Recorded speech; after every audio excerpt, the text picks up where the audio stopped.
It's a morning ritual for many, buying a cup of coffee. But have you ever thought about what you're really drinking? You assume that your coffee cup is pretty clean.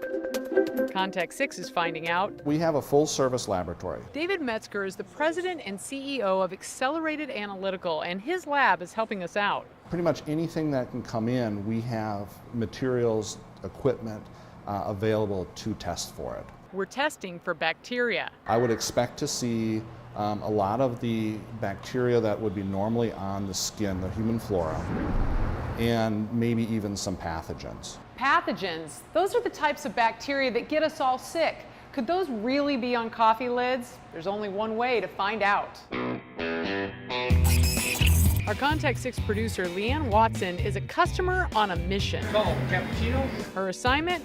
Get 4 cups of coffee from 4 different coffee shops. 2 small house blends, and then 2 small lattes, please. She gets the coffee and brings them to an undisclosed location. Now the tricky part.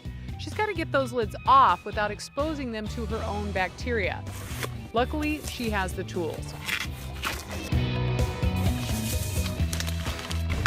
Then she bags the lids, complete with a label and a special code. Why, you ask? When you bring samples into the laboratory, we won't know who these samples are coming from.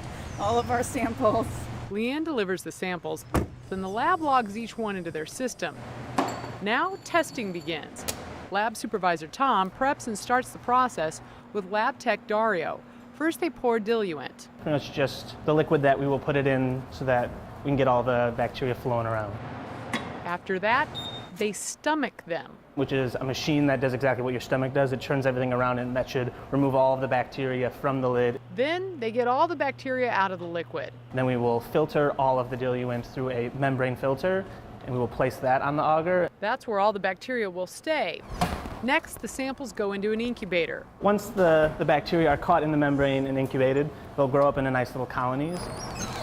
We wait 3 days to let that happen. So what did we uncover? David has our results. I was a little bit shocked. On 16 lids, there were more than 2,500 bacterial colonies.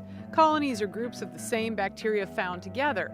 In those colonies, there were 32 different types of bacteria. And I think we were all a little bit surprised at the range of bacteria we found. The most common, skin bacteria, something David expected. The samples were contaminated, to be expected to some degree, because they're being touched with ungloved hands or unsanitized hands. Other stuff uncovered, soil-dwelling bacteria, mold, and yes, even pathogens. The bacteria that we found, I think there are a few really scary ones there. UTIs, we found some Klebsiellas that are responsible for pneumonia. Yikes, urinary tract infections and pneumonia?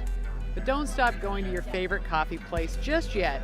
David admits he won't. When you get to a coffee shop like this, just say, hey, could you please, leave it so that I can put my own lid on? And most shops already let you do that. Still, there's one very simple step everyone can take. I think the best thing to take away from this is what moms told us all along.